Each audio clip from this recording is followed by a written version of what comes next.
हर हर महादेव। मित्रों, एक बार भगवान शिव कैलाश पर्वत पर बैठे थे तो माता पार्वती भगवान शिव से कहने लगी, हे प्रभु, मेरे दो प्रश्न हैं। आप इन दोनों प्रश्नों के उत्तर देकर मुझे पूरी तरह से संतुष्ट करने की कृपा करें। भगवान शिव कहते हैं, हे पार्वती, ठीक है, तुम अपने दोनों प्रश्न बताओ, मैं तुम्हें तुम्हारे दोनों प्रश्नों के उत्तर देकर पूरी तरह से संतुष्ट करने का प्रयास करूंगा। तो माता पार्वती कहने लगी, हे प्रभु, मेरा पहला प्रश्न है, स्त्री के किस उंगली में बिछिया पहनने से पति भिखारी बन जाता है और हमेशा कर्ज में डूबा रहता है। मेरा दूसरा प्रश्न है, कौन से लोग जीवन में हमेशा दुखी रहते हैं, चाहे वो कितना भी पूजा पाठ कर ले। मित्रों, इस प्रकार माता पार्वती की बात सुनकर भगवान शिव कहते हैं, हे पार्वती, हर सुहागिन स्त्री के लिए सोलह श्रृंगार बहुत ही खास और महत्वपूर्ण है। इनमें से एक बिछिया भी है जो कि सुहागिन का श्रृंगार है। इसलिए हर सुहागिन पैर में बिछिया अवश्य पहनती है। भगवान शिव कहते हैं, हे पार्वती, जहाँ एक तरफ सुहागिन स्त्री के लिए बिछिया पहनना जरूरी है, वहीं दूसरी तरफ बिछिया पहनते समय एक गलती पति के जीवन को तबाह कर देती है। साथ ही हर इंसान सुखी जीवन जीना चाहता है, कोई भी दुखी जीवन नहीं जीना चाहता है। मगर एक बात निश्चित है, जो कुछ लोग जीवन में कभी सुखी नहीं रहते, चाहे वो कितना भी पूजा पाठ कर ले, तो आखिर स्त्री के पैर में किस अंगुली में बिछिया पहनने से पति भिखारी बन जाता है और कौन से कर्म करने से इंसान कभी सुखी जीवन नहीं जीता, हमेशा दुखी रहता है। भगवान शिव कहते हैं, हे पार्वती, तुम्हारे दोनों प्रश्न बहुत महत्वपूर्ण हैं। मैं तुम्हें तुम्हारे दोनों प्रश्न के उत्तर एक छोटी सी कहानी के माध्यम से बताता हूँ। कहानी को पूरा मन से और पूरा सुनना, क्योंकि आधी अधूरी कहानी सुनने से आधा अधूरा ज्ञान घातक सिद्ध होता है, जो जीवन में कभी काम नहीं आता।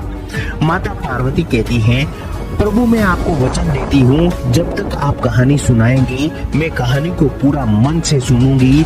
मेरा मन दूसरे स्थान पर बिल्कुल नहीं जाएगा। जब भगवान शिव कहते हैं, हे पार्वती, एक गांव में एक गरीब किसान रहता था और वो और उसकी पत्नी दोनों दिन भर मेहनत करके शाम को बड़ी मुश्किल से अपने लिए खाना जुटा पाते थे। दोनों सुबह से खेतों में मजदूरी करके सूखी लकड़ियां और पत्ते इकट्ठा करके बेचते थे, तब कहीं जाकर दोनों का गुजारा चल पाता था। इतनी बड़ी गरीबी होने पर भी पत्नी अपने जीवन से पूरी तरह संतुष्ट थी, क्योंकि उसका पति जो किसान था, भले ही गरीब था, मगर किसी हद तक पति धर्म का पालन करता था। लेकिन किसान को ये बातें हमेशा अखरती थी। उसे अपने दोस्तों और रिश्तेदारों का जीवन देखकर बहुत बुरा लगता था, क्योंकि वे आराम से सुखी जीवन जी रहे थे और किसान बहुत गरीबी में अपना समय काट रहा था। भगवान शिव कहते हैं, हे पार्वती, एक दिन किसान की किस्मत पलट गई। वो जंगल में लकड़ियां लेने के लिए गया। जब किसान आगे निकल गया तो उसे भगवान विष्णु और माता लक्ष्मी जी बैठे मिले, क्योंकि उसके पूर्व जन्म के कर्म अच्छे थे। अब वो किसान और उसकी पत्नी जब भगवान विष्णु के पास पहुँचे तो किसान ने कहा, हे प्रभु, मैं बहुत पूजा पाठ करता हूँ, आप मेरी गरीबी दूर कर दो। जब किसान ने भगवान विष्णु से इतनी बात कही, फिर भगवान विष्णु की नजर किसान की पत्नी के पैरों पर पड़ी, तो भगवान विष्णु ने किसान की पत्नी के पैरों को देखकर किसान की पत्नी को कहने लगे, तुम्हारे पति पर इसलिए कर्ज और गरीबी है क्योंकि तुमने बिछिया ठीक से नहीं पहनी है, तुमने तीसरी अंगुली में बिछिया पहनी है। फिर भगवान विष्णु ने लक्ष्मी जी को इशारा किया, फिर लक्ष्मी जी ने विष्णु जी का इशारा पाकर उस किसान की पत्नी को 3 बिछिया दी और पहनने का तरीका बताया। भगवान शिव कहते हैं, हे पार्वती, तुम्हारा पहला प्रश्न था कि स्त्री किस अंगुली में बिछिया पहनने से पति हमेशा भिखारी बन जाता है और हमेशा कर्ज में डूबा रहता है। तो समझ लो, स्त्री को बिछिया किस प्रकार से पहननी चाहिए जिससे उसके पति पर कभी गरीबी नहीं आए। भगवान शिव कहते हैं, हे पार्वती, फिर भगवान विष्णु ने किसान की पत्नी को बिछिया पहनने के बारे में बताने लगे। भगवान विष्णु कहते हैं कि सुहागिनों के लिए बिछिया 16 श्रृंगार में से एक सबसे महत्वपूर्ण श्रृंगार है। लेकिन ध्यान रखें, कभी भी पैर में सोने की बिछिया नहीं पहननी चाहिए। सोने की बिछिया पैर में पहनने से लक्ष्मी जी का अपमान होता है, और जो लक्ष्मी का अपमान करता है मेरी कृपा उस पर कभी नहीं होती है। भगवान विष्णु कहते हैं स्त्रियां अलग अलग चित्रों के बिछिया पहनती है। ऐसे में एक बात का विशेष ध्यान रखना चाहिए कि बिछिया कभी भी आवाज करने वाली ना हो।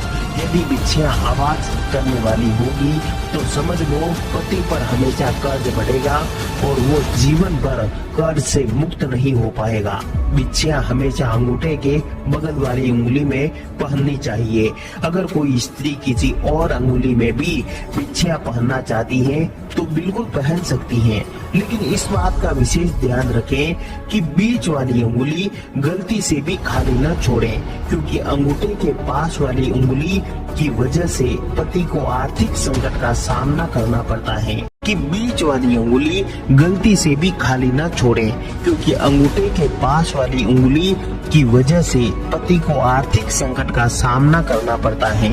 भगवान विष्णु किसान की पत्नी से कहते हैं कि किसी भी स्त्री को गलती से भी टूटी हुई बिछिया नहीं पहननी चाहिए। पैर में टूटी हुई बिछिया पहनने से पति के जीवन पर संकट आ सकता है, इसलिए किसी भी स्त्री को भूल कर भी ऐसी गलती नहीं करना चाहिए।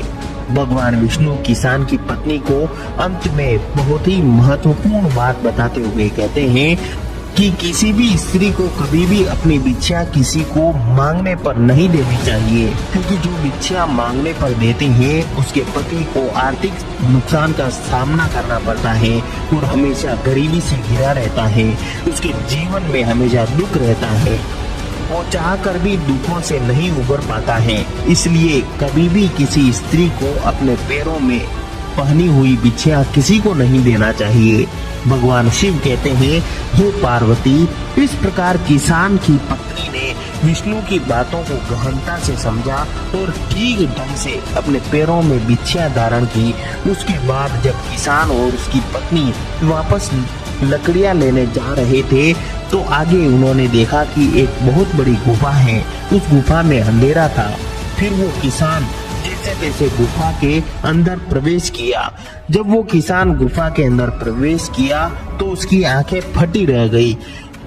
अंदर एक खजाना था। उसने खजाने पर कब्जा कर लिया और गुफा को मिट्टी और पत्थरों और पेड़ के पत्तों से ढक दिया। भगवान शिव कहते हैं, हे पार्वती, भगवान विष्णु और माता लक्ष्मी की कृपा से उसे इतना बड़ा खजाना मिल गया। फिर किसान बैलगाड़ी लेकर आया और धीरे धीरे सारा खजाना अपने घर ले गया। पहले तो थोड़ा धन देखकर उसकी पत्नी बहुत खुश हुई, लेकिन जब किसान रोज गाड़ी भर के धन लाने लगा तो उसकी पत्नी ने उसे रोका और समझाया कि इतना धन इकट्ठा करना ठीक नहीं है। जितने धन से हमारा जीवन आराम से कट जाए उतना ही धन आप ले आए। भगवान शिव कहते हैं, हे पार्वती, मगर किसान के सिर पर अमीर बनने की धुन सवार थी। उसे अपनी पत्नी की कोई बात समझ नहीं आ रही थी। इस प्रकार किसान ने गुफा का सारा खजाना अपने घर पर इकट्ठा कर लिया। फिर उसने एक नया घर खरीद लिया और नौकर चाकर रख लिए। भगवान शिव कहते हैं, हे पार्वती, फिर धीरे धीरे किसान के धनवान होने की बात दूर दूर तक फैल गई। कई लोग रिश्तेदारियां निकाल करके उसके पास आने लगे, उसे इज्जत देने लगे। जब समय धीरे धीरे गुजरा तो किसान को धन का अभिमान हो गया, उसके अंदर घमंड आ गया। किसान के अंदर बुरी आदतें लग गई। किसान अय्याशी करने लगा और उसने अपनी पत्नी को मारपीट करके घर से निकाल दिया। फिर किसान उस नगर का सेठ बन चुका था, क्योंकि उसके पास धन की कोई कमी नहीं थी। उसे अपनी पत्नी को घर से निकालने का जरा भी दुख नहीं था। भगवान शिव कहते हैं, हे पार्वती, इस प्रकार समय बीतता रहा, उसकी अय्याशियां जारी रही। फिर एक समय ऐसा आया कि उसका सारा धन धीरे धीरे नष्ट हो गया और वो किसान बीमार पड़ गया। पत्नी को घर से निकाल दिया था। हर छोटी से बड़ी चीज के लिए किसान को नौकरों पर निर्भर रहना पड़ता। भगवान शिव कहते हैं, हे पार्वती, जब तक पैसे थे तो नौकरों ने काम किया, जब किसान की गरीबी आ गई तो नौकर भी छोड़कर चले गए। नौकर सोचने लगे, अब ये सेठ खुद भी भूखा रहता है तो हमारी मजदूरी कैसे देगा। अब तो सेठ ने एक दिन विचार किया, मैं अपना भेष बदल करके नगर में घूमकर देखना चाहता हूँ कि लोग मेरे बारे में क्या सोचते हैं। भगवान शिव कहते हैं, हे पार्वती, फिर वो किसान एक दिन भेष बदल कर शहर में जाता है। वो एक आदमी से पूछता है कि भाई एक बात बताओ, इस नगर में जो सबसे बड़ा सेठ है उसके बारे में तुम क्या सोचते हो। तो वो आदमी कहने लगा, अरे भाई, तुम जिस सेठ की बात कर रहे हो वो तो बदकिस्मत है। भगवान शिव कहते हैं, हे पार्वती, जब इतनी बात उस सेठ ने सुनी तो वो पूछने लगा कि वो सेठ बदकिस्मत कैसे है, जरा हमें भी बताओ, मैं भी जानना चाहता हूँ। तो वो आदमी कहने लगा, अरे भैया, जब वो सेठ गरीब था तो उसकी पत्नी उसके साथ रहती थी। वो बहुत ही समझदार और भली थी। गरीबी में भी पति धर्म का पालन करती थी और सेठ का पूरा साथ देती थी, कड़ी मेहनत करती थी। फिर जब सेठ के पास धन आ गया तो उसने अपनी पत्नी को मारपीट करके घर से निकाल लिया। अब घर में ना तो पत्नी है, ना बच्चे हैं, ना ही धन रहा। अब तो वो सेठ खुद ही एक भिखारी है। पत्नी भी गई, पैसा भी गया, और भैया तुम ही बताओ, ऐसा आदमी बदकिस्मत नहीं होगा तो क्या किस्मत वाला होगा। इसलिए मैंने कहा था कि वो सेठ बदकिस्मत है। भगवान शिव कहते हैं, हे पार्वती, इस प्रकार उस आदमी की बातें सुनकर वो सेठ अपने घर वापस आया और पुनः गरीब किसान बनकर उस गुफा के पास पहुंचा जहां भगवान विष्णु और माता लक्ष्मी मिले थे। वहां जाकर एक बार फिर भगवान से विनती की और जब भगवान विष्णु और माता लक्ष्मी ने दर्शन दिए तो किसान ने कहा, प्रभु, मैंने बहुत पाप किए हैं, मुझे क्षमा कर दो। अब मैं क्या करूं जिससे मेरी गरीबी दूर हो जाए। भगवान शिव कहते हैं, हे पार्वती, फिर किसान की विनती स्वीकार करके भगवान विष्णु और माता लक्ष्मी ने दर्शन दिए और कहा, बुला कर लाओ और जीवन भर पत्नी के हित, पति धर्म का पालन करो। जब तुम अपनी पत्नी के लिए धर्म का पालन करोगे तो गरीबी दूर हो जाएगी। भगवान शिव कहते हैं, हे पार्वती, फिर किसान पूछने लगा कि प्रभु, पति धर्म क्या होता है। एक पति का धर्म अपनी पत्नी के प्रति क्या होता है, मैं उसका पालन कैसे करूं, कृपा करके मुझे बताने की कृपा करें। भगवान शिव कहते हैं, हे पार्वती, फिर भगवान विष्णु ने उस किसान को बताया कि एक पति को पत्नी के लिए पति धर्म का पालन कैसे करना चाहिए। विष्णु कहते हैं, नंबर 1, पत्नी का सम्मान करना पति का धर्म है। बिना सम्मान के कोई रिश्ता आसानी से नहीं चल पाता, इसलिए रिश्ते में सम्मान होना बहुत जरूरी है। पत्नी भी उतने ही सम्मान की हकदार है जितने की पति होते हैं। एक पति हमेशा अपनी पत्नी का सम्मान करता है एवं उसके सम्मान की रक्षा भी करता है। नंबर 2, पति धर्म का मतलब है कि पत्नी से जुड़े अपने हर जिम्मेदारी को अच्छे से निभाना। हर पति का ये धर्म होता है कि वो अपनी पत्नी से जुड़े हर कर्तव्य और दायित्व को पूरा करें और उसे अच्छे से निभाएं। पत्नी की भी सभी आवश्यक जरूरतों का ख्याल रखें एवं उसकी जिम्मेदारी को निष्ठापूर्वक तरीके से पूरा करें। पत्नी को बोझ बिल्कुल न माने, अपितु उसे अपने जीवन का एक जरूरी हिस्सा समझें। नंबर 3, पत्नी की छोटी से छोटी खुशी का ख्याल रखना पति का धर्म है कि वो अपनी पत्नी की हर उस छोटी से छोटी बात का ख्याल रखें जिससे पत्नी को खुशी मिलती है। कोई भी काम करें तो अपने जीवन साथी की इच्छा का ख्याल रखें। आखिरकार पत्नी भी तो अपने पति की प्रसन्नता के लिए कितना कुछ करती है, तो फिर पति क्यों नहीं कर सकता। नंबर 4, पति को पत्नी से झूठ नहीं बोलना चाहिए। बातें छुपाकर बिल्कुल नहीं रखना चाहिए। किसी भी रिश्ते में यदि झूठ होता है तो वो रिश्ता ज्यादा समय तक नहीं चल पाता है।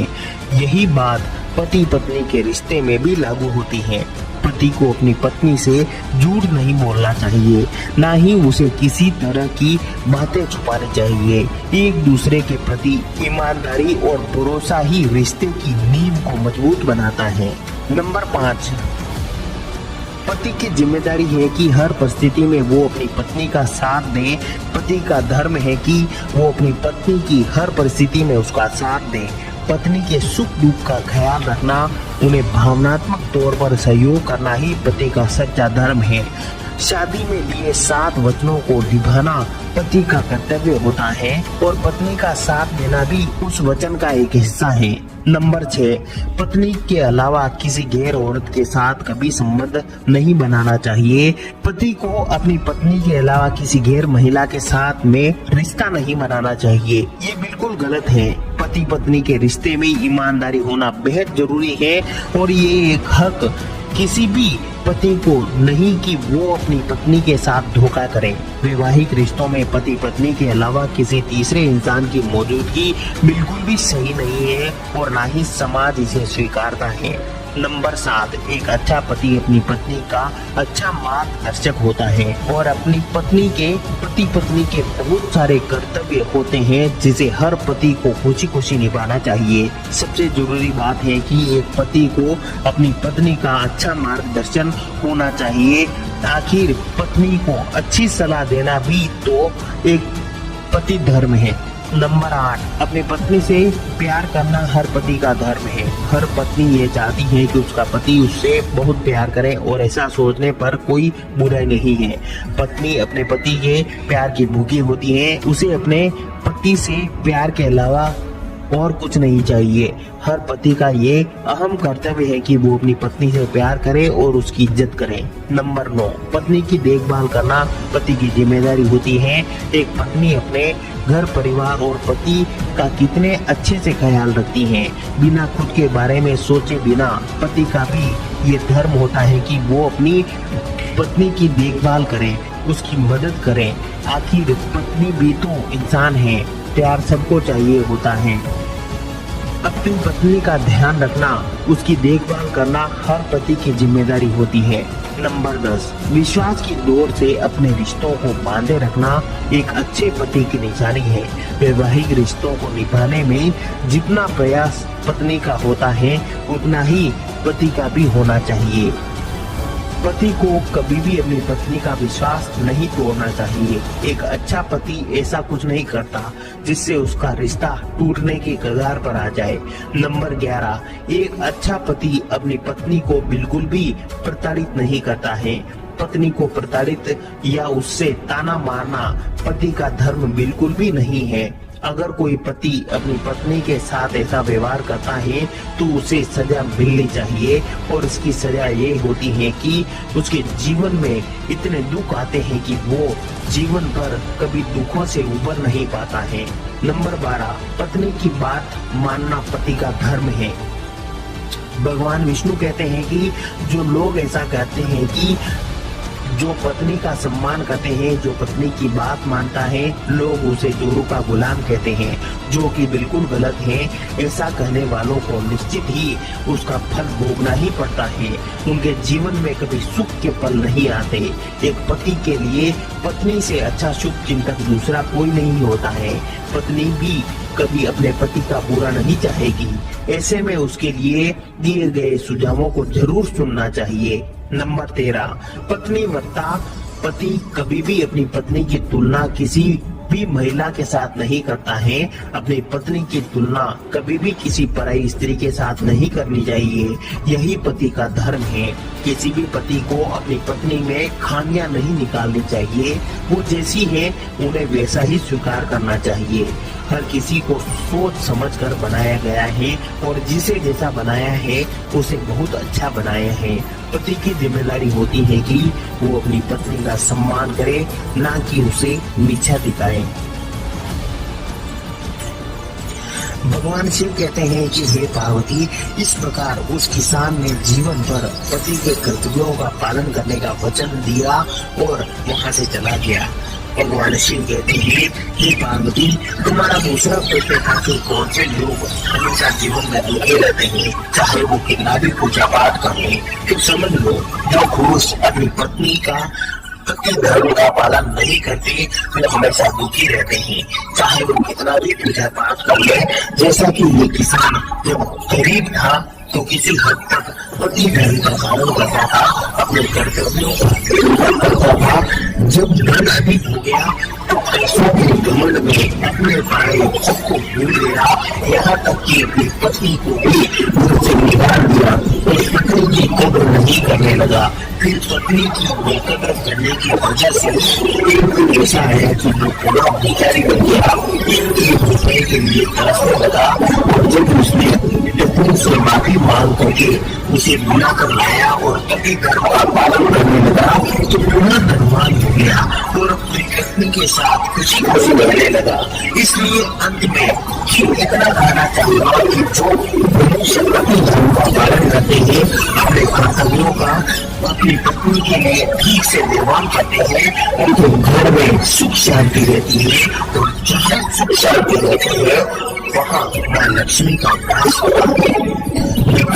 फिर भगवान शिव की बात सुनकर माता पार्वती कहते हैं, प्रभु, एक पति पत्नी के प्रति क्या धर्म है?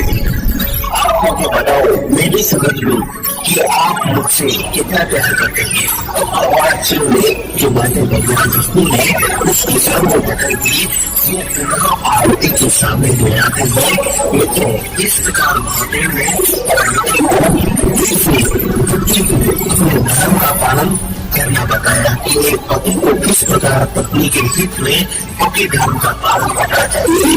तो माता पार्वती भगवान शिव के द्वारा पति धर्म की बातें सुनकर प्रसन्न हो गई और कहने लगी, मैं जानती हूँ प्रभु, आप मेरे बिना नहीं रह सकते, आप मुझसे बहुत प्रेम करते हैं।